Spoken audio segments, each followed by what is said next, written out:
This is the brand new Pivot Firebird.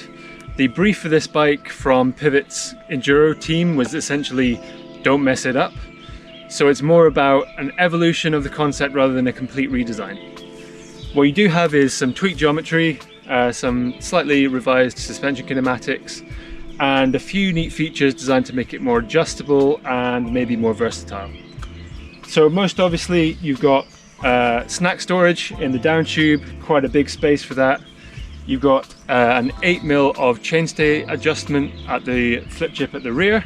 That's quite clever because it's compatible with SRAM transmission and SRAM UDH, which is quite a hard thing to do. Not many bikes have pulled that off. That's in combination with size specific chainstay lengths.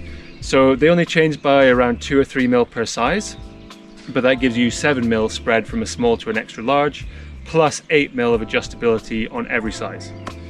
There's another flip chip to adjust the progressivity of the rear suspension. So that gives you either 30% progression or about 26% progression. There is also a high-low flip chip.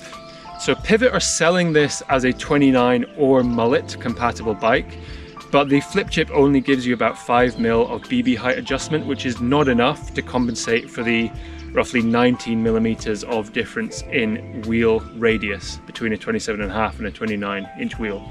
I think it's 350mm BB height in the low and 355 in the high setting, so pretty high. And if you put it in a mullet, you're talking about like 345 or 340. So it's not really a compensator, it's more of a geometry adjust flip chip.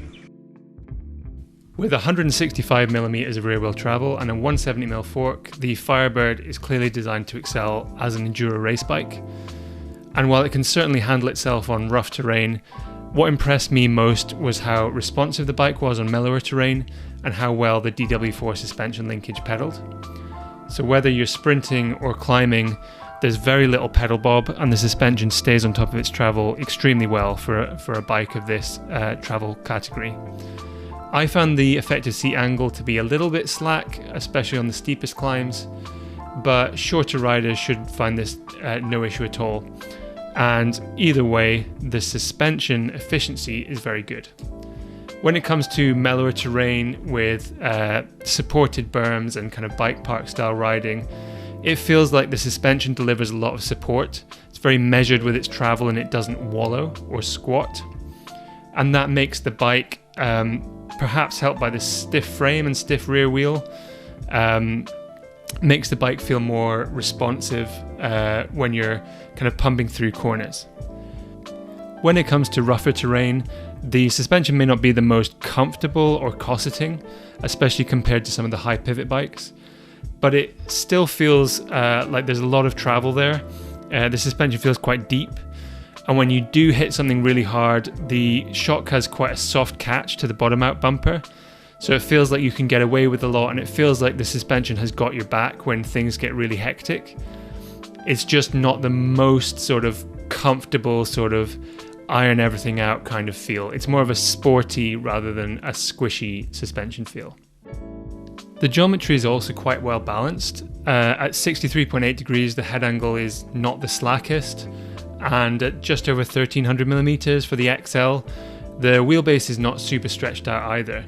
So it's got a good balance of stability and agility. I started with the 50mm stem that comes stock on the XL size and the chainstay in the shorter setting, and I actually found this to be very nice in the tighter corners that there are a lot of in Finale Ligure.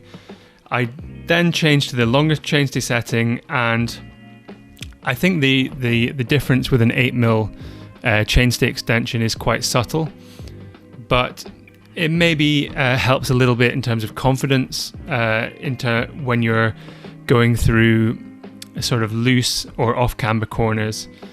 It maybe feels a little bit easier to feel centered on the bike and to feel like you've got enough pressure on that front tire. But as I say, it's not a night and day difference.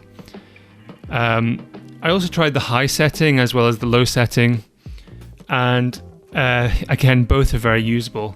I stuck with 29-inch wheels, but the high setting felt a little bit different in the corners.